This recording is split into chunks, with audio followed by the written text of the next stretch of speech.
May 8, 1970, New York City. Just 4 days earlier, the nation was rocked by the Kent State shootings, when National Guardsmen opened fire on student protesters, killing 4. The country was a powder keg, and on this day, in the heart of Lower Manhattan, the fuse was lit. It started with a student protest. Hundreds, maybe 1,000, gathered at Federal Hall, right across from the New York Stock Exchange. They were there to mourn the students lost at Kent State and to protest the Vietnam War and the recent invasion of Cambodia. They were mostly young, idealistic, and deeply opposed to the conflict that was tearing America apart. As the protests swelled, another group began to gather. These weren't students.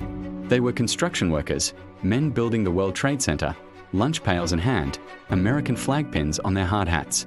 They were older, fiercely patriotic, and saw the anti-war movement as a direct insult to the soldiers fighting and dying overseas, soldiers who were often their own sons, brothers, and neighbors. For weeks, they had watched the protests from their steel girders high above the city, their frustration mounting. Around noon, the breaking point came. The construction workers, numbering in the hundreds, surged from their sites, chanting USA all the way, and love it or leave it. They broke through the thin police lines separating them from the protesters. What followed was chaos. The workers, armed with their hard hats, steel-toed boots, and tools of their trade, descended on the demonstrators. The scene was brutal. Protesters were beaten, their signs and banners ripped to shreds. The workers chased them through the narrow streets of the financial district, even pursuing them into the lobby of Pace University. The police, outnumbered and seemingly sympathetic to the workers, did little to intervene. One man who tried to lower the American flag at Federal Hall was swarmed and beaten. The workers then raised the flag back up, to cheers from the surrounding office windows. The violence wasn't just a street brawl, it was a culture clash made physical. It was the so-called silent majority, championed by President Richard Nixon, finding its voice and its fists. These were blue-collar, working-class Americans who felt their values, their patriotism, and their way of life were under attack by a younger, more privileged generation. In the aftermath, over 70 people were injured. The event sent shockwaves across the country.